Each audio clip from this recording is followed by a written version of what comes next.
Hello പ്രിയപ്പെട്ട സുഹൃത്തുക്കളെ, നിങ്ങൾക്കെല്ലാവർക്കും നമസ്കാരം. നിങ്ങളെല്ലാവരെയും ഞാൻ നമ്മുടെ യൂട്യൂബ് ചാനലായ അരവി CC ലേണിങ്ങിലേക്ക് സ്വാഗതം ചെയ്യുന്നു. നമ്മളിന്ന് കണക്കിൽ ഘനരൂപങ്ങൾ എന്ന വിഷയം ചർച്ച ചെയ്യാം. ഘനരൂപങ്ങൾ. അപ്പോൾ കണക്കിൽ ഘനരൂപങ്ങൾ എന്ന ടോപ്പിക്കിൽ വൃത്തസ്തംഭം എന്ന ആകൃതി എന്താണെന്ന് നമുക്ക് ചർച്ച ചെയ്യാം. ഘനരൂപങ്ങൾക്ക് ഇംഗ്ലീഷ് സോളിഡ്സ് പറയും. അപ്പോൾ സോളിഡ്സിൽ വൃത്തസ്തംഭത്തിന് ഇംഗ്ലീഷിൽ സിലിണ്ടർ എന്ന് പറയും. അപ്പോൾ ഈ സോളിഡ്സിൽ സിലിണ്ടർ എന്താണ്, ഘനരൂപങ്ങളിൽ വൃത്തസ്തംഭം എന്താണ്, അതിൻ്റെ ആകൃതി ആകൃതിയാണ്, അതിൻ്റെ വിസ്തീർണം എന്താണ്, പാദവിസ്തീർണം എന്താ, പാദം എങ്ങനെയാണ്, അതിൻ്റെ എത്ര മുഖങ്ങളുണ്ട്, അതിൻ്റെ വിസ്തീർണം എങ്ങനെ കാണാം, വ്യാപ്തം എങ്ങനെ കാണാം എന്നുള്ളതൊക്കെ നമുക്ക് ചർച്ച ചെയ്യാം. അപ്പോൾ നമുക്ക് വിഷയത്തിലേക്ക് കടക്കാം. ഇത് ഒരു PVC പൈപ്പിൻ്റെ കഷ്ണമാണ്. ഇതിനെ നമുക്ക് സിലിണ്ടറിൻ്റെ ഒരു ഉദാഹരണമായിട്ട് പറയാം, ഏകദേശം കേട്ടോ. കാരണം ഇപ്പോൾ ഈ ഭാഗം കുഴപ്പമില്ല, ഇവിടെ മുറിച്ച ഭാഗം ശരിക്കും മുറിച്ചിട്ടുണ്ട്, ഇവിടെ കുറച്ച് മുറിച്ചത് ശരിയായിട്ടില്ല. അതുകൊണ്ടാണ് ഞാൻ പറഞ്ഞത് ഏകദേശം സിലിണ്ടറിൻ്റെ ഒരു ഏകദേശ രൂപമായിട്ട് പറയാം. അപ്പോൾ എന്തായാലും ഒരു PVC പൈപ്പിൻ്റെ കഷ്ണം എന്നുള്ളത് ഒരു സിലിണ്ടറിന് ഉദാഹരണമായിട്ട് നമുക്കറിയാം. അപ്പോൾ നമുക്ക് ഈ സിലിണ്ടറിൻ്റെ എന്തൊക്കെയാണെന്ന് പറയാം. നമുക്ക് ഈ സിലിണ്ടറിന് ഇവിടെ ഒരു അഗ്രമുഖം, ഇതിനെ അഗ്രമുഖം പറയും. ഇതും അഗ്രമുഖമാണ്. അപ്പോൾ സിലിണ്ടറിന് രണ്ട് അഗ്രമുഖങ്ങളുണ്ട്, അതിന് എൻഡ് ഫേസ് പറയും കേട്ടോ, എൻഡ് ഫേസ്. അപ്പോൾ സിലിണ്ടറിന് രണ്ട് അഗ്രമുഖങ്ങൾ അഥവാ എൻഡ് ഫേസ് ഉണ്ട്. ഇതിനെ പാദം എന്നും പറയാം, ബേസ് എന്നും പറയാം കേട്ടോ. ഇതൊരു ബേസ്, ഇതൊരു ബേസ്. അപ്പോൾ രണ്ട് ബേസ്. അപ്പോൾ സിലിണ്ടറിന് രണ്ട് ബേസ് ഉണ്ട്, അല്ലെങ്കിൽ രണ്ട് എൻഡ് ഫേസ് ഉണ്ട്, അല്ലെങ്കിൽ രണ്ട് അഗ്രമുഖമുണ്ട്. ഇനി ഈ അഗ്രമുഖത്തിൻ്റെ ആകൃതി എന്താ? വൃത്താകൃതിയാണ് അല്ലേ. അപ്പോൾ സിലിണ്ടറിൻ്റെ അഗ്രമുഖത്തിൻ്റെ ആകൃതി വൃത്താകൃതിയാണ്, സർക്കിളാണ്, സർക്കുലർ ഷേപ്പാണ്. അപ്പോൾ സിലിണ്ടറിന് രണ്ട് അഗ്രമുഖങ്ങളുണ്ട്, രണ്ടും വൃത്താകൃതിയിലാണ്. പിന്നെ ഇനി ഒരു മുഖം കൂടിയുണ്ട്, ഇതാണ്, ഇതിനെ വക്രമുഖം പറയും. എന്താണ്? Curved surface. അപ്പോൾ സിലിണ്ടറിന് മൂന്നാമത്തെ മുഖം വക്രമുഖം, ഇതിനെ കർവ്ഡ് സർഫസ് പറയും. അപ്പോൾ സിലിണ്ടറിനാകെ മൂന്ന് മുഖം, രണ്ട് അഗ്രമുഖങ്ങൾ, ഓരോന്നിൻ്റെ ആകൃതി സർക്കുലർ ഷേപ്പാണ്, വൃത്താകൃതിയാണ്. പിന്നെ ഒരു വക്രമുഖമുണ്ട്. അങ്ങനെ ആകെ മൂന്ന് മുഖങ്ങൾ. ഇനി നമുക്ക് ഈ ഭാഗം നോക്കാം. ഇത് വൃത്തത്തിൻ്റെ വിസ്തീർണം എന്താ? πr² അല്ലേ. വൃത്തത്തിൻ്റെ വിസ്തീർണം πr². വൃത്തത്തിൻ്റെ ചുറ്റളവോ 2πr. വൃത്തത്തിൻ്റെ ചുറ്റളവ് 2πr, വൃത്തത്തിൻ്റെ വിസ്തീർണം πr². അപ്പോൾ നമുക്ക് സിലിണ്ടറിൻ്റെ പാദ വിസ്തീർണം പറഞ്ഞാൽ എന്താ? സിലിണ്ടറിൻ്റെ പാദ വിസ്തീർണം, അതായത് വൃത്തത്തിൻ്റെ വിസ്തീർണം πr². സിലിണ്ടറിൻ്റെ പാദ വിസ്തീർണം പറഞ്ഞാൽ സിലിണ്ടറിൻ്റെ പാദം എന്താ? വൃത്താണല്ലോ അല്ലേ. അപ്പോൾ സിലിണ്ടറിൻ്റെ പാദ വിസ്തീർണം പറഞ്ഞാൽ എന്താ? സൂത്രവാക്യം πr². സിലിണ്ടറിൻ്റെ പാദ ചുറ്റളവോ 2πr, കാരണം പാദം വൃത്താണ്. അപ്പോൾ വൃത്തത്തിൻ്റെ ചുറ്റളവാണല്ലോ സൂത്രവാക്യം 2πr ആണ് അല്ലേ.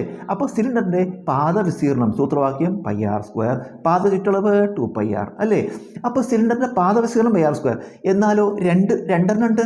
അപ്പോൾ സിലിണ്ടറിൻ്റെ ആകെ പാദ വിസ്തീർണം പറഞ്ഞാലോ 2πr², കാരണം ഇവിടെ ഒരു വൃത്തമുണ്ട്, ഇവിടെ ഒരു വൃത്തമുണ്ട് അല്ലേ. അപ്പോൾ സിലിണ്ടറിൻ്റെ ഒരു അഗ്രമുഖത്തിൻ്റെ വിസ്തീർണം πr². സിലിണ്ടറിൻ്റെ ആകെ അഗ്രമുഖങ്ങളുടെ വിസ്തീർണം പറഞ്ഞാൽ 2πr², 2πr² ഉണ്ട് അല്ലേ. പിന്നെ ഇതോ വക്രമുഖത്തിൻ്റെ വിസ്തീർണം 2πrh ആണ്. വക്രമുഖത്തിൻ്റെ വിസ്തീർണം 2πrh ആണ്. അപ്പോൾ സിലിണ്ടറിൻ്റെ ഒരഗ്രമുഖ വിസ്തീർണം πr², ഈ അഗ്രമുഖ വിസ്തീർണം πr². അപ്പോൾ രണ്ടും കൂടി 2πr². വക്രമുഖ വിസ്തീർണം 2πrh. അപ്പോൾ സിലിണ്ടറിൻ്റെ ഉപരിതല വിസ്തീർണമായിട്ട് ടോട്ടൽ സർഫസ് ഏരിയ. എന്താ ഈ ടോട്ടൽ സർഫസ് ഏരിയ? അതായത് പുറത്ത് കാണുന്ന എല്ലാ മുഖങ്ങളുടെയും കൂടി വിസ്തീർണം കൂട്ടുക. സിലിണ്ടറിൻ്റെ പുറത്ത് കാണുന്ന എല്ലാ മുഖങ്ങളുടെയും വിസ്തീർണം കൂട്ടുക. അപ്പോൾ സിലിണ്ടറിൻ്റെ ടോട്ടൽ സർഫസ് ഏരിയ കാണുന്ന സൂത്രവാക്യം എന്താ? 2πr² പ്ലസ് 2πrh അല്ലേ. ഇത് πr², കൂട്ടുമ്പോൾ 2πr² പ്ലസ് 2πrh. അപ്പോൾ സിലിണ്ടറിൻ്റെ ടോട്ടൽ സർഫസ് ഏരിയ, ഉപരിതല വിസ്തീർണം എന്താണ്? 2πr² plus 2πrh. പിന്നെ വ്യാപ്തം 1/3 πr² പറയും. വ്യാപ്തം സിലിണ്ടറിൻ്റെ വോളിയം 1/3 πr², 1/3 πr². ഇതിൽ r എന്ന് പറഞ്ഞാൽ ആരാണ് കേട്ടോ. r പറഞ്ഞാൽ റേഡിയസ് അഥവാ ആരം.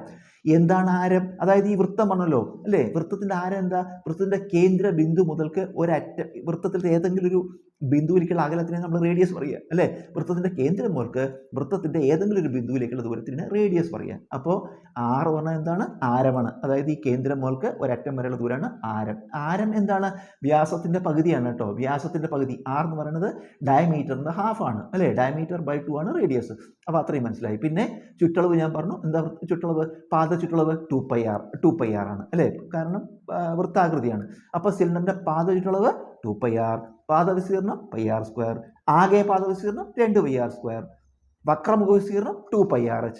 ഉപരിതല വിസ്തീർണോ ഇതെല്ലാം കൂടി കൂട്ടുക 2πr² പ്ലസ് 2πrh. വ്യാപ്തോ 1/3πr²h. പിന്നെ എച്ച് പറഞ്ഞാൽ ഹൈറ്റ് ആണ് കേട്ടോ. എച്ച് പറഞ്ഞാൽ ഹൈറ്റ് അല്ലെങ്കിൽ അതിന് ഉയരം, ഉന്നതി പറയാം. ഇതാണ് ഉയരം പറഞ്ഞാൽ സിലിണ്ടറിൻ്റെ ഉയരം എച്ച് അല്ലേ, ഹൈറ്റ് അഥവാ ഉന്നതി അല്ലെങ്കിൽ ഉയരം എന്ന് പറയാം. ഘനരൂപങ്ങൾ അഥവാ സോളിഡ്സ്, സിലിണ്ടർ അഥവാ വൃത്തസ്തംഭം. ഇതാണ് ഏകദേശ ചിത്രം. ഇതിനെ അഗ്രമുഖം എന്ന് പറയും. ഇതും അഗ്രമുഖമാണ്. നമുക്ക് പാദം എന്ന് പറയാം, എൻ ഫേസ് എന്ന് പറയാം, ബേസ് എന്ന് പറയാം. ഇതാണ് ഉയരം എച്ച്. ഇതിനെ ഈ ചുറ്റുമുള്ളതിനെ വക്രമുഖം എന്ന് പറയും, അതിനെ കേർഡ് സർഫസ് എന്ന് പറയും. അപ്പോൾ ഇതിന് 2 അഗ്രമുഖങ്ങളാണുള്ളത്. ഈ ഒരു അഗ്രമുഖം, ഇത് 1, 2 അഗ്രമുഖം. അതിൻ്റെ ആകൃതി വൃത്താകൃതിയാണ് അല്ലേ, വൃത്താകൃതി. അപ്പോൾ ഇതാണ് അഗ്രമുഖത്തിൻ്റെ ആകൃതി. ഇതാണ്. ഇതിൽ ഈ കേന്ദ്രം മുതൽക്ക് ഒരറ്റം വരെയുള്ളതാണ് റേഡിയസ് അല്ലെങ്കിൽ ആരം എന്ന് പറയുക. ഇത് വൃത്തം അല്ലെങ്കിൽ സർക്കിളാണ്. ഇത് വൃത്തത്തിൽ ഇതിനെയാണ്, അതായത് ഒരറ്റം മുതൽക്ക് മറ്റേ അറ്റം വരെ കേന്ദ്രത്തിൽ കൂടെ വരയ്ക്കുന്നത്. ഒരറ്റം മുതൽക്ക് മറ്റേ അറ്റം വരെ കേന്ദ്രത്തിൽ കൂടെ വരയ്ക്കുന്നതിനാണ് വ്യാസം അല്ലെങ്കിൽ ഡയമീറ്റർ എന്ന് പറയുക. അപ്പോൾ ഇതിനാകെ 2 അഗ്രമുഖങ്ങളുണ്ട്, ഒരു വക്രമുഖമുണ്ട്. അപ്പോൾ ഇത് രണ്ടും കൂടി ആകെ 3 മുഖങ്ങൾ. പാദ വിസ്തീർണം സൂത്രവാക്യം, അതിന് ബേസ് ഏരിയ പറയും πr². പാദ ചുറ്റളവ് അല്ലെങ്കിൽ ബേസ് പെരിമീറ്റർ 2πr. വക്രമുഖ വിസ്തീർണം അതിന് കർവ്ഡ് സർഫസ് ഏരിയ 2πrh. ഉപരിതല വിസ്തീർണം എല്ലാ വിസ്തീർണം കൂടി കൂട്ടുക അല്ലേ. അപ്പോൾ എന്ത് വരും? 2πr². πr² 2 ഉണ്ടല്ലോ. അപ്പോൾ 2πr² പ്ലസ് 2πrh, അതായത് 2 അഗ്രമുഖ വിസ്തീർണവും വക്രമുഖ വിസ്തീർണം കൂടി കൂട്ടുക. 2πr² plus 2πrh. ഇത് നമുക്ക് 2 പദങ്ങളാണ്. ഇതിൽ 2πr നമുക്ക് കോമൺ ഫാക്ടർ ആയിട്ട് എടുക്കാം. 2πr കോമൺ ഫാക്ടർ പൊതു ഘടകമായിട്ട് പുറത്തെടുത്ത് കഴിഞ്ഞാൽ 2πr ഇവിടെ എന്ത് വരും? ഒരു 6 പ്ലസ് ഇവിടെ ഒരു എച്ചും. അപ്പോൾ ഉപരിതല വിസ്തീർണം അതിന് ടോട്ടൽ സർഫസ് ഏരിയ പറയും. അതെന്താ? 2πr × r + h. പിന്നെ വ്യാപ്തം അല്ലെങ്കിൽ വോളിയമോ 1/3πr²h. അപ്പോൾ നമ്മൾ ഈ ക്ലാസ് ഇവിടെ തൽക്കാലം നിർത്തുകയാണ്. ഈ ക്ലാസ് എല്ലാവർക്കും ഇഷ്ടമായി എന്ന് കരുതുന്നു.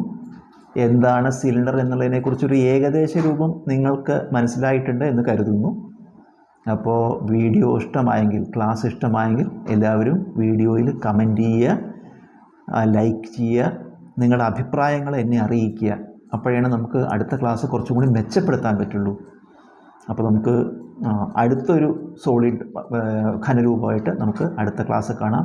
Thank you, bye, see you. എല്ലാവരും ഇതുവരെ ക്ഷമയോടെ ക്ലാസ് കേട്ടിരുന്നതിന് നന്ദി അറിയിക്കുന്നു.